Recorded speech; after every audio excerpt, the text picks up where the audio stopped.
Kalau ada fitnatud dajjal, ada hidayah al-mahdi. Gitu. Jangan cuma ngangkut-ngangkutin orang, harus ada juga kabar gembiranya. Ini kabar gembiranya bahwa ada al-imam al-mahdi. Tapi Imam Mahdi nggak mungkin kowar-kowar lah. Dajjal aja belum keluar. Yang keluar duluan siapa? Ini tahapannya fitnatud dajjal, dajjalnya belum keluar. Kalau ada fitnatud dajjal, kekacauan dajjal, maka juga ada hidayah al-mahdi bersamaan.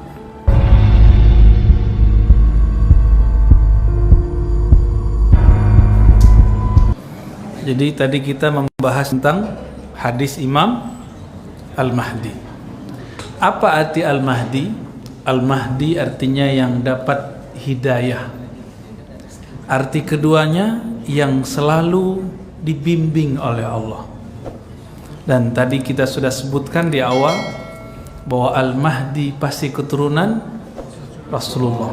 Maka siapa saja yang meragukan nasab-nasab mereka para habaib, ini perlu diragukan, udah kena fitnatud dajjal.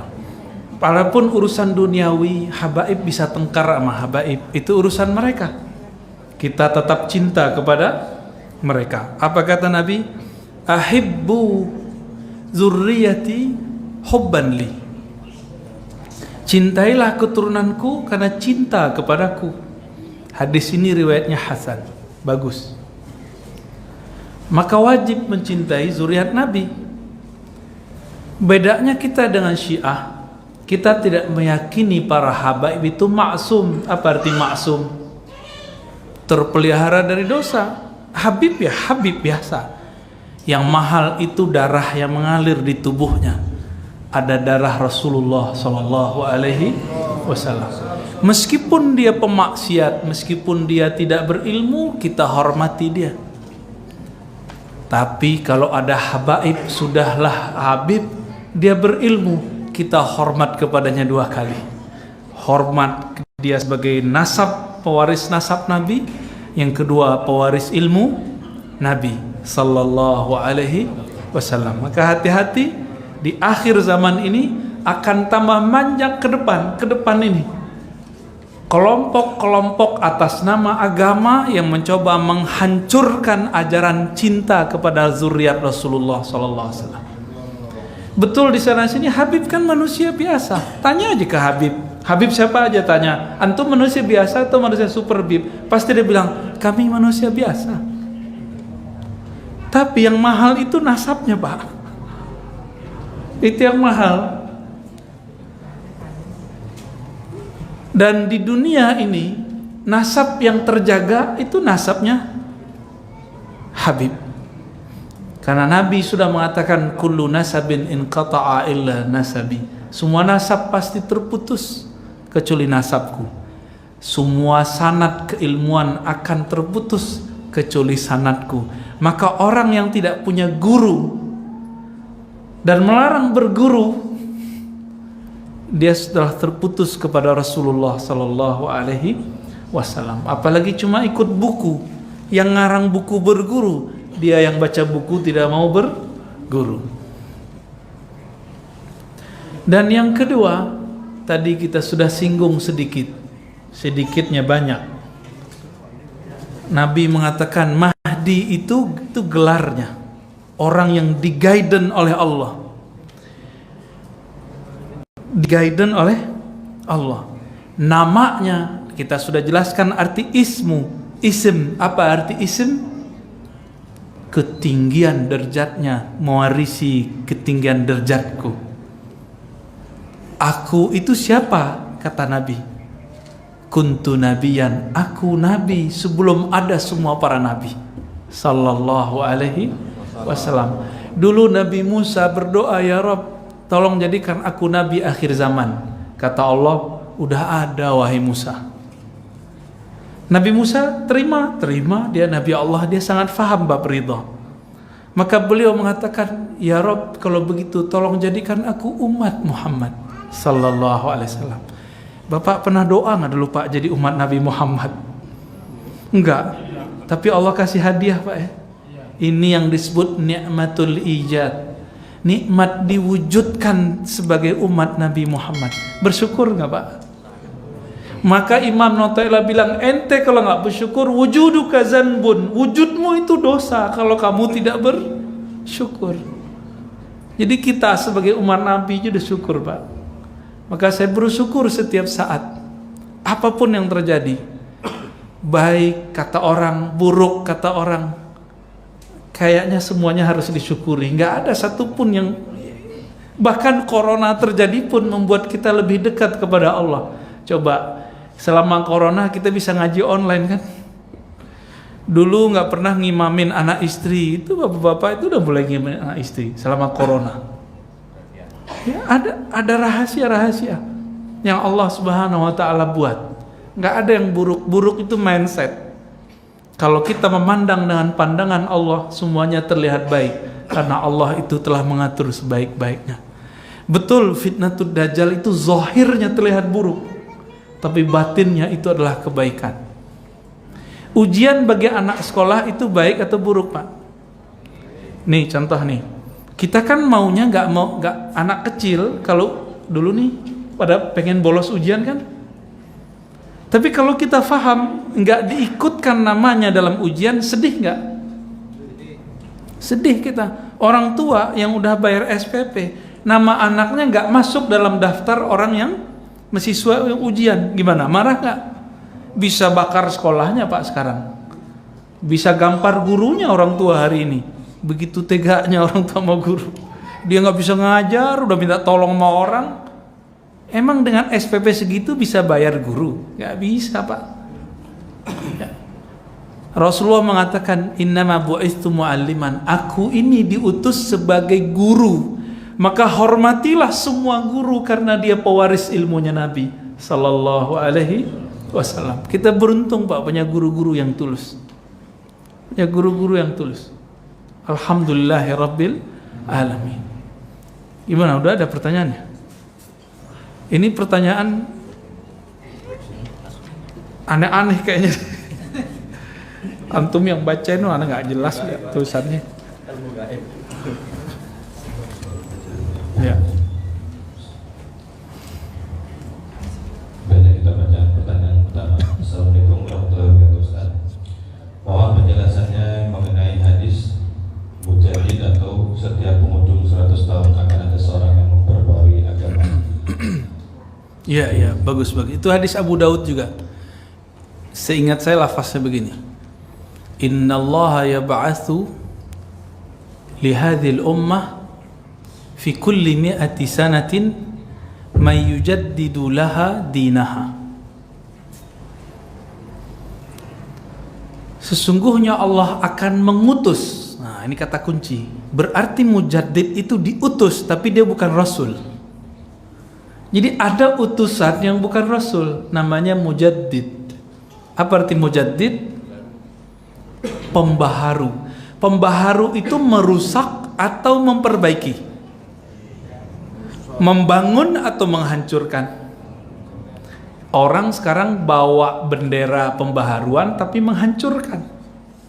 Katanya memperbaharui agama, tapi dia hancurkan orang-orang yang beragama. Dia serang kiri kanan, depan belakang. Maunya benang dia naikin sendiri. Ternyata benangnya pun basah, layu. Ya, hadisnya sahih. Setiap 100 tahun ada mujaddid. Maka ulama kita mengumpulkan siapa mujaddid di abad pertama Rasulullah. Setelah beliau diperdebatkan Umar bin Abdul Aziz atau Al Hasan Al Basri, karena dekatan waktunya. Setelah itu Imam Abu Hanifah. Setelah itu Imam Muhammad bin Idris Syafi'i.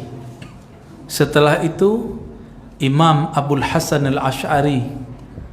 Terus berlanjut sampai ke Imam Subki, Imam Suyuti, terus sampai ini. Di zaman ini kita sedang menyongsong Al-Imam Al-Mahdi. Nggak lama, nggak tahu juga saya. Ya, kita nggak mau memprediksi Pak. Angka-angka ini berbahaya. Kecuali kita dapat petunjuk dari Allah. Kalau enggak usah cocok logi deh ya. Bicaranya riwayat. Kalau enggak ahli ilham jangan ngomong. Sekarang kan orang ilhamnya ilham YouTube ya. Kumpul-kumpulin video dari YouTube, cocok, jadi. Akhirnya terjadilah kekacauan bulan Ramadan kemarin. Udahlah kita kena corona, ditakut-takutin dukhon terjadi. 15 Ramadan, bercampurlah dua ketakutan. Ditunggu-tunggu, kita udah bilangin ke jamaah, jamaah, hadis ini belum cocok sekarang terjadi. Nggak tahu kalau tahun ini. Saya nggak bilang juga tahun ini ya. Nggak tahu juga tahun besoknya lagi. Karena Nabi tidak kasih tahu kapan, kita serahkan saja kepada Allah. Ya. Mau terjadi mah kenapa? Gitu aja Pak. Kita jawab, raditu billahi rabba. Aku ridho. Ya Allah, engkau mau apa aja aku terima. Yang penting kita di barisan yang benar ya Allah. Amin. Jangan di barisan yang salah. Begitu hadisnya. Jadi hadis tentang pembaharu, ini sekarang terakhir ini.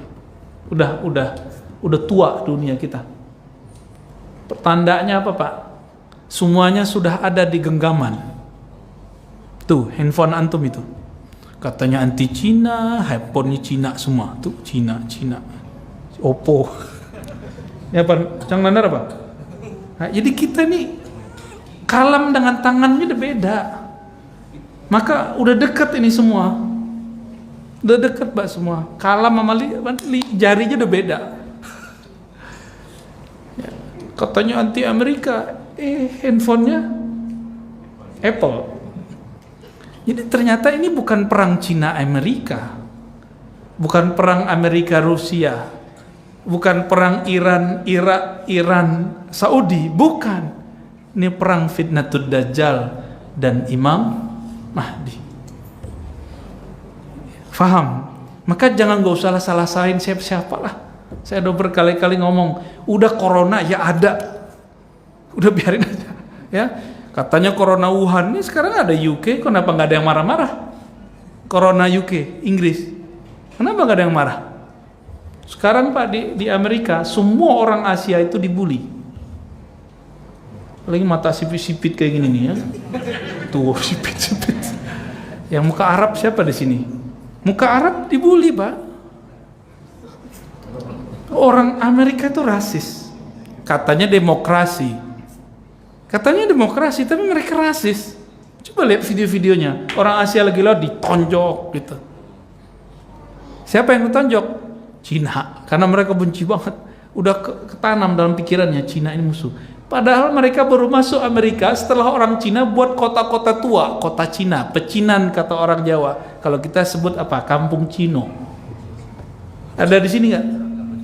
Kampung Cina di Pekanbaru ada, dulu nggak tahu ke sekarang. Payakumbuh tempat saya dulu ada, Bukit Tinggi bagus sekali dekat dengan Jam Gadang. Padang yang nggak ada Pariaman Pak, takut mereka. Ya habis mereka di situ. Ada sejarah gelap lah di situ ya. Ya maklum mereka bertahan hidup akhirnya melihat cari aman. Ternyata cari aman tak aman. Habis sama orang Pariaman. Yang agak aman ya Eropa. Orang Asia di sana lumayan dihargai. Tapi di Amerika enggak, rasis. Dari dulu begitu. Jangankan kita, Amerika Latin datang ke sana itu dibully. Puncaknya pembuliannya itu Donald Trump kemarin.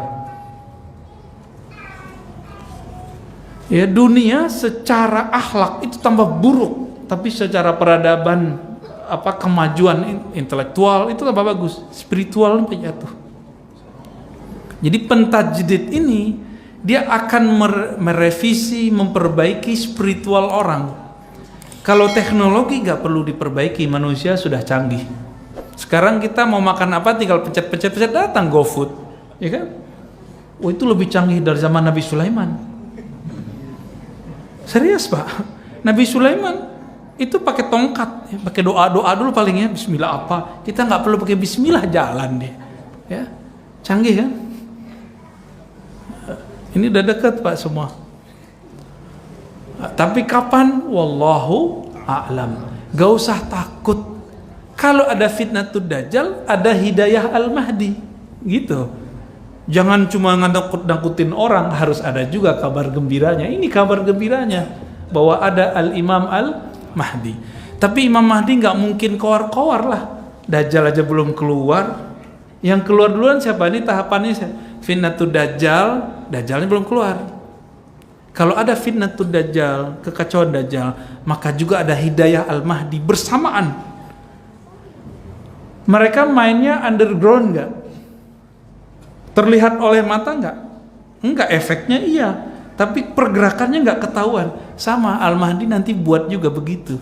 Sama semua, nggak usah khawatir. Kita persiapkan iman yang kuat, akhlak. Nah, akhlak yang paling penting. Jangan sampai nanti cuma beda faham politik seperti tahun sebelumnya, kita kemudian benci lagi kepada sesama muslim. Itu Bapak korban semua itu, Pak. Bener nggak?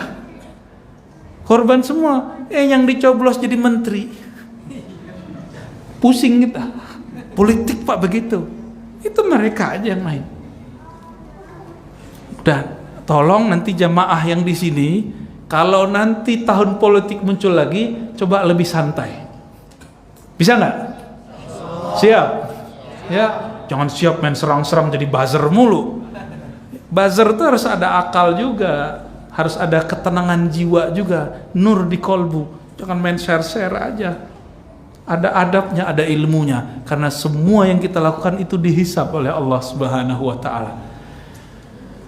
Lanjut.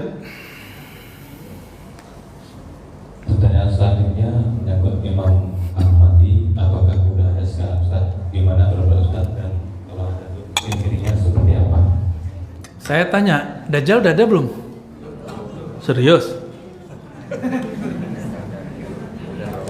Berarti antum belum ngaji Dajjal ya? Kalau gitu Mahdi juga nggak tahu kan? Ya udah nggak usah tahu dulu deh, rahasia. Nggak boleh kita bilang ada atau nggak ada. Nanti aja. Nanti kalau sudah ada tanda dekat saya kabarin. Sotoy ya, sok tahu. Lanjut.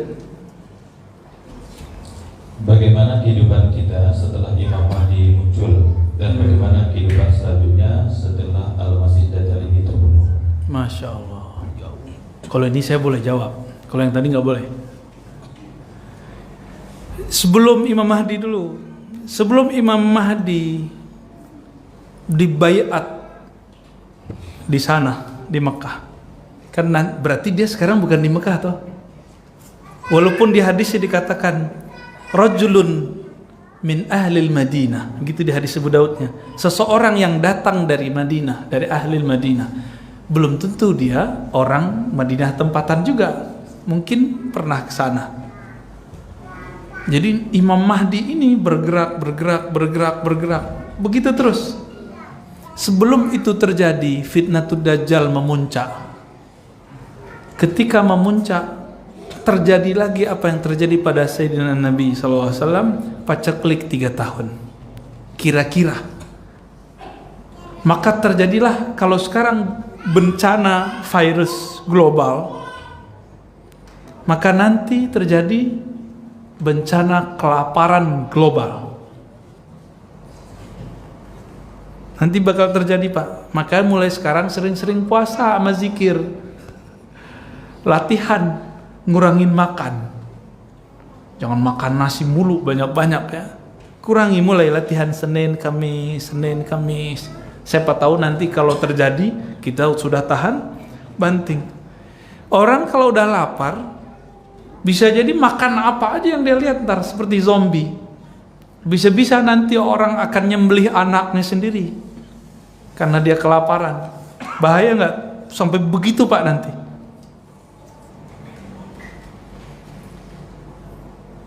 Ini yang disebut fitnatud Dajjal. Jadi sebelum Dajjal keluar aja udah susah hidup kita. Susahnya nggak sekarang corona kita masih bisa. Bahkan di sini sudah biasa, udah hijau lah kira-kira. Kita udah boleh ngumpul segala macam. Nanti akan lebih parah lagi. Ada orang kena virus siang ini, ntar malam mati.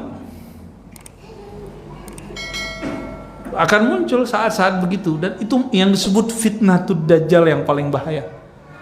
Kalau udah muncul masa-masa begini, Allah menyiapkan skenario indah nggak? Iya, tapi sebelum indah kan harus ada kesusahan dulu. Ini ujian semua, ujian nanti orang ketika muncul juru selamat. Nanti kan juru selamat ini ada yang palsu, ada yang asli. Dia ngikut yang mana? Di saat-saat itu muncullah juru selamat. Juru selamatnya, tunggu dulu, jangan bilang asli sama palsu dulu. Dia bawalah semua makanan, ditunjukkan keajaiban-keajaiban. Akhirnya dulu orang yang suka sakti-sakti pada ngikut dia. Habis itu dia bilang saya wali Allah. Lama-lama dia bilang apa? Sebenarnya saya ini Allah. Gitu, nanti begitu ntar. Sebenarnya saya ini Tuhan kalian, menjelma, menyelamatkan kalian. Nanti dia terbang kemana-mana, dia tumbuhkan dalam sekejap pohon-pohon.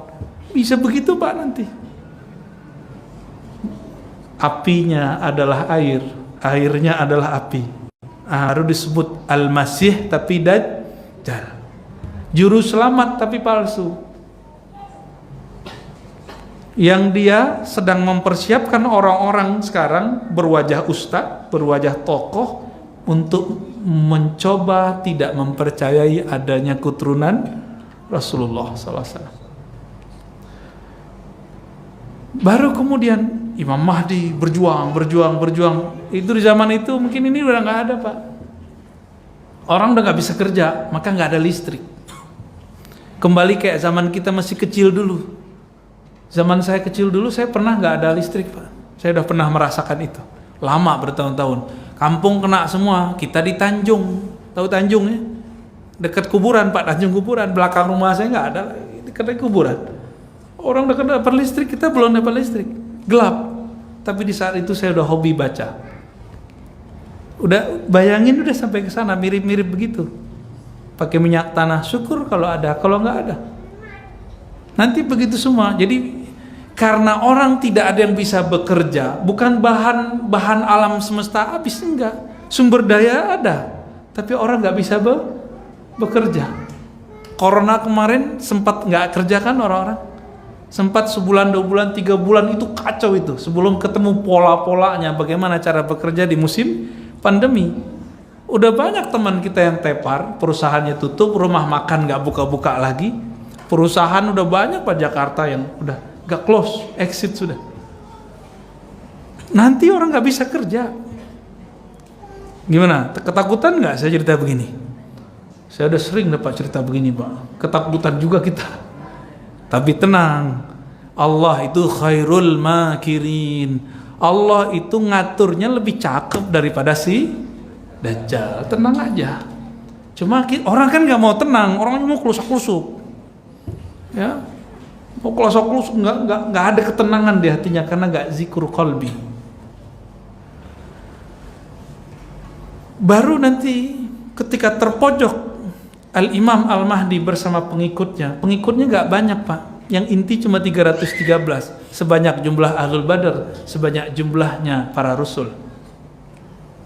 313, tapi doa-doa mereka mustajab, zikir-zikir mereka senjata.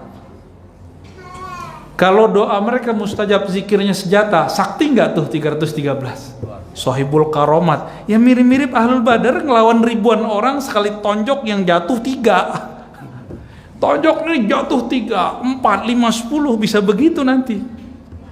Karena di dalam dirinya ada kekuatan, di dalam kekuatan, nurun ala nur. Ada nur, di dalam nurnya ada nur lagi. Musuh Allah gelap lagi, gelap berlapis-lapis. Terang lawan gelap, menang siapa? Ya menang terang lah. Mereka sedikit, tapi mereka sedikitnya itu banyak. Tentara Dajjal itu banyak, tapi banyaknya itu buih. Yang paling menyedihkan apa Pak? Ini kabar buruknya ya.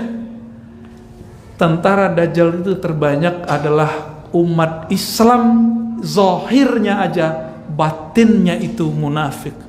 Mereka lah Khawarij yang berdarah zombie, ingin gorok orang-orang Islam. Yang paling pertama mereka gorok siapa? Zuriat Nabi. Karena mereka tidak percaya dengan adanya zuriat Nabi. Pakai kopi apa? Mungkin pakai serban, mungkin pakai sarung, pakai gamis, tapi mereka bencinya sama zuriat Nabi nggak tanggung-tanggung. Itu yang nanti akan ada pembantaian besar-besaran terhadap zuriat Rasulullah. Itu kerjaan Dajjal. Karena seperti zaman Fir'aun, masih ingat? Fir'aun bermimpi bahwa ada laki-laki yang membunuhnya dari kalangan Bani Israel. Maka semua anak baru lahir dari Bani Israel dibunuh.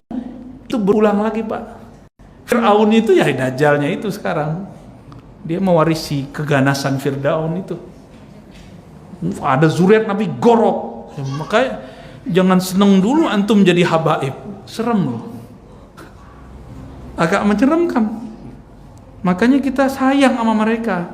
Kita cinta kepada mereka. Siapa tahu dari keturunan dia, ya kan? Kita nggak tahu. Siapa tahu omnya dia, pamannya dia, adeknya dia yang jadi Imam Al-Mahdi, kita kan nggak tahu. Ini yang menyedihkan, Pak. Itu yang Nabi katakan, fa iza laqitumuhum faqtuluhum. Kalau ketemu Khawarij, lawan. Kalau sekarang lawannya belum pakai pedang, lawannya karena mereka bawa pemikiran, kita lawan pakai pikiran. Mereka bawa Quran, kita jelasin Quran. Mereka nyebut sunnah, ayo kita uji sunnah. Ya, ayo kita uji sunnah. Siapa yang takut? Ya, nggak ada takut, nggak boleh ada rasa takut. Tapi kegeeran juga nggak boleh. Ya antara itulah. Ya, antara khauf dan roja, antara rasa takut Allah nggak terima, tapi juga harapan besar Allah terima. Itu, Pak, kolbunya tentara Imam Mahdi itu begitu. Cemas-cemas harap, cemas-cemas harap. Takut-takut tenang, gitu. Ada begitu. Kenapa? Di kolbunya ada keyakinan dan kesetiaan, dua aja. Ada keyakinan, ada kesetiaan. Ke siapa dia setia? Kepada Imam Al-Mahdi ntar.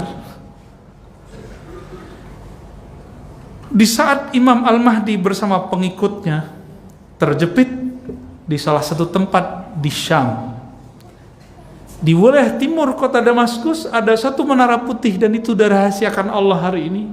Makanya Syam sekarang dihancurkan nggak? Kenapa? Dajjal ngerti, Pak, bahwa dia akan dibunuh oleh Isa. Isa turunnya di mana? Timurnya Damaskus. Seperti dulu Dajjal itu merencanakan kematian Nabi Isa karena dia tahu di print takdirnya dia. Jadi di Lauh Mahfuz dulu dia dikasih izin mengintip, karena sebelum Nabi Muhammad jin, iblis, dukun-dukun itu dikasih kabar. Dajjal kan pimpinannya, dikasih izin mengintip ke sana. Dulu si Dajjal ini menyamar jadi muridnya Yesus Isa. Buat skenario, terbunuhlah Nabi Isa yang diserupakan, bukan Nabi Isa yang asli. Wa ma qataluhu wa ma salabuhu. Mereka tidak pernah membunuh Isa, juga tidak menyalibnya, tetapi syubbiha lahum, ditasbihkan, dibuat personifikasi mirip dengan Nabi Isa. Siapa yang buat skenario? Yang mau bunuh Nabi Isa? Dajjal. Karena dia tahu yang akan bunuh dia siapa? Ternyata Allah punya cerita lain. Diangkat Nabi Isa ke langit kedua. Ketemulah Nabi Muhammad waktu Mi'raj. Oh, ini tuh namanya Isa. Ketemu Nabi Muhammad. Isa ya ada di langit kedua, Pak, sekarang. Tubuh fisiknya dan ruhnya masih ada lengkap. Belum mati beliau. Kalimatnya cuma mutawafika. Mutawafika secara ilmu harfiahnya bisa diartikan kami sempurnakan engkau, bukan kami watikan, bukan. Terus nanti turun di menara putih. Di saat itulah kalau ada Nabi Isa, kaburlah si Dajjal. Nah, nanti ada saat Al-Mahdi ini tidak diizinkan Allah langsung menangani Dajjal. Kenapa? Gelarnya nggak matching. Al-Masih Isa matching sama Al-Masih Dajjal. Ya nggak urusan Mahdi lah itu, gitu. Maka diserahkanlah mandat kepada Nabi Isa untuk membunuh Dajjal. Nanti ada saatnya. Dajjal itu cuma 40 hari Pak, mirip seperti masa Samiri 40 hari di masa Nabi Musa, karena orangnya sama. 40 hari di zaman Nabi Musa persis kayak 40 tahun ngerusak iman Bani Israel. Nanti 40 hari, 1 hari seperti 1 tahun. Hari kedua di hadis itu dikatakan seperti sebulan. Hari ketiga seperti seminggu. Hari berikutnya seperti hari-hari biasa bagi orang beriman. Bagi orang nggak beriman, 1 hari kayak setahun. Hari kedua setahun, hari ketiga setahun, rasanya 40 tahun lebih. Terus siksa. Akhirnya mereka mikir, ya udahlah kita jadi hambanya Al-Masih Dajjal aja. Itu Pak, nanti orang nggak kuat lapar. Kalau kita ini hamba perut, hamba duit, nanti nggak kuat. Maka sekarang jangan menghambakan diri kepada fulus, kepada perut. Kalah kita. Boleh kita butuh ya. Tapi ya kita pagar-pagarlah diri. Di saat itu nanti hari ke-40 Dajjal digorok oleh Nabi Isa. Ada rahasia-rahasia yang tidak semuanya diturunkan kepada kita mengenai bagaimana pembunuhannya. Kan sakti itu Dajjal. Kok bisa dikejar sama Nabi Isa? Nah, itu yang nggak diturunkan kepada kita. Di hadis begitu aja Pak. Ya nggak banyak ceritanya, begitu aja. Setelah Nabi Isa membunuh Dajjal, berdirilah daulah khilafah ala minhajin nubuwah. Khilafah terakhir. Coba kata kuncinya apa? Khilafah ala minhajin nubuwah. Minhaj nubuwah artinya sesuai seperti nubuat. Nubuat itu arti kenabian. Kenabian diatur oleh makhluk atau diatur oleh Khalik? Diatur oleh Allah. Maka yang memilih Imam Mahdi ini Allah. Kita nggak bisa milih Pak. Oh kita maunya Habib Fulan, nggak bisa. Kita maunya Ustadz kita aja deh Mahdi, nggak bisa. Jadi karena kekhalifahan akhir zaman itu dikunci dengan kata nubuwah, kenabian itu urusan Allah. Allah sembunyiin, orang munculin, Allah apain itu terserah Allah. Jadi jangan buru-buru mau buat khilafah. Kita mau kok khilafah, tapi sabar-sabar dikit lah. Bangun khilafah bukan dengan syahwat politik. Bangun khilafah itu dengan semangat nubuwah. Maka saya mengajak teman-teman yang senang cinta dengan kajian-kajian khilafah, tolong ulang-ulang baca hadis Imam Ahmad itu. Khilafah yang berdasarkan manhaj kenabian. Kenabian itu intinya adalah mengenal Allah dan diatur oleh Allah Subhanahu wa taala, bukan diatur oleh partai, kelompok dan lain-lain. Udah habis. Alhamdulillah rabbil alamin. Bapak Ibu saudara karena Allah, semoga kita yang hadir ini diselamatkan Allah di akhir zaman. Semoga kalbu kita diridhai oleh Allah. Meskipun zahir kita banyak dosa, meskipun mata kita, tangan kita, kaki kita, semuanya di badan ini banyak dosa, maka kita angkat tangan, ya Rabb, Allahumma ya Rahman ya Rahim, salli ala nabiyina Muhammad. Ya Allah, sampaikan salam rindu kami kepada Nabi Muhammad. Ya Ghaffar ya Tawwab, ya wahai yang maha mengampuni, kami banyak dosa ya Allah. Dosa yang tampak di badan ini, dosa yang tersembunyi di dalam kalbu kami. Tapi Engkau maha pengampun ya Allah. Faghfir lana, maka ampuni kami yang hadir ini, ampuni kami yang mengikuti kajian ini. Allahumma astur auratina bisitrikal jamil. Ya Allah, dengan keindahan-Mu maka indahkanlah akhlak kami. Dengan keindahan-Mu tutuplah semua aib kami, hapuslah kemuasaan kami. Rabbana atina fid dunya hasanah wa fil akhirati hasanah wa qina adzabannar warzuqna ru'yataka wa ru'yata nabiyyika. Berikan kami terakhir ya Allah anugerah memandang keindahan wajah-Mu, keindahan wajah Nabi-Mu sallallahu alaihi wasallam. Assalatu wassalamu alaika ya sayyidana ya Rasulullah. Walhamdulillah rabbil alamin. Assalamualaikum warahmatullahi wabarakatuh.